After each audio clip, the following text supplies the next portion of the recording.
জনতা পার্টির তারেক বাংলাদেশে ফ্যাসিবাদ বিরোধী গণতান্ত্রিক আন্দোলনের সংগ্রামের একটা উজ্জ্বল নক্ষত্র।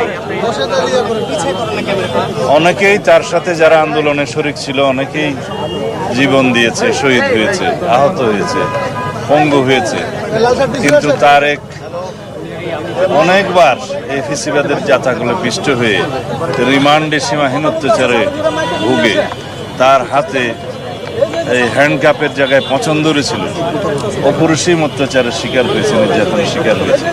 সেই তারেকের প্রতি এই জাতির সহানুভূতি আছে, আমাদের সকলের সহানুভূতি আছে।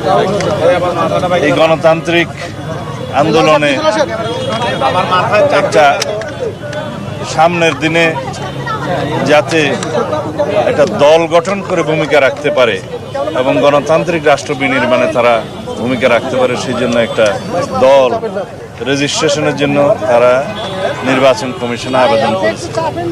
দীর্ঘ অনেক প্রক্রিয়ার মধ্য দিয়ে শেষ পর্যন্ত তাকে জানানো হলো যে তার আবেদনটা বিবেচিত হচ্ছে না।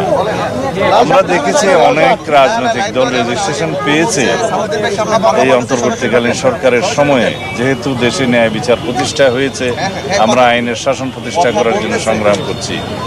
সে জায়গায় দেখেছি যারা রেজিস্ট্রেশন পেয়েছে তাদের অনেকে আদালতের মাধ্যমে পেয়েছে, অনেকে হয়তো বিভিন্নভাবে তাদের যে ইলেকশন কমিশনের চাহিদা যেগুলো পূরণ করতে হয় মাঠ পর্যায়ে, জেলা পর্যায়ে এবং উপজেলা পর্যায়ে অফিস, এগুলো হয়তো তদন্তের মাধ্যমে এসছে, তাদের এগুলো চাহিদা পূরণ হয়েছে। কিন্তু আমজনতার পার্টি যতবারই আমি তাদের সাথে কথা বলেছি তারা জানিয়েছে তাদেরকে মাঠ পর্যায়ে যথেষ্ট হয়রানি করা হচ্ছে।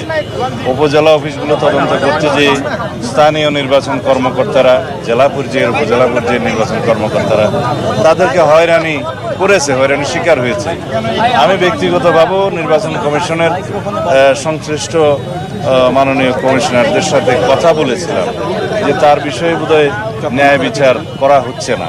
তারা আশ্বস্ত করেছিলেন যে বারবার সময় দিয়েছিলেন যাতে পুনঃতদন্ত করে সেগুলো বিবেচনা করে, কিন্তু বারবারই দেখা গেছে যে মাঠ পর্যায়ে তার প্রতি সুবিচার করা হচ্ছে না। এই জন্য অবশ্যই নির্বাচন কমিশনের শীর্ষ পর্যায় থেকে বিষয়গুলো দেখা উচিত যে মাঠ পর্যায়ে কী হয় না হয়। এখন আজকে আমরা অনুরোধ করেছি যে তার বিষয়টা, তার আবেদনটা যেন আবার আপিল করলে আইনানুগভাবে সহানুভূতির সাথে দেখা হয়। তারা তাদের নেতৃবৃন্দের সাথে কথা বলেছেন, আশা করি তারা ন্যায় বিচার পাবেন।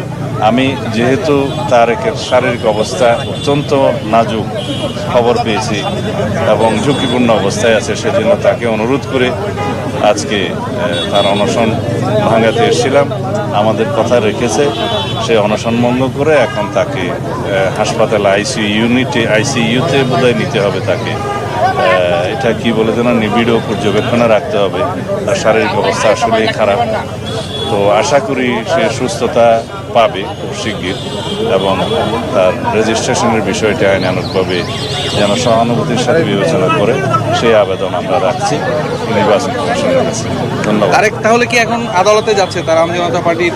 না, আদালতে যাচ্ছে না, তারা পুনরায় আবেদন করবে, বিবেচনার জন্য আপিল করবে কালকে এবং সেটা নির্বাচন কমিশন সহানুভূতির সাথে বিবেচনা করবে। মাঠ পর্যায়ে যাতে তদন্তটা সঠিকভাবে হয় মাঠ পর্যায়ের কর্মকর্তাদের ইনস্ট্রাকশন দেবে।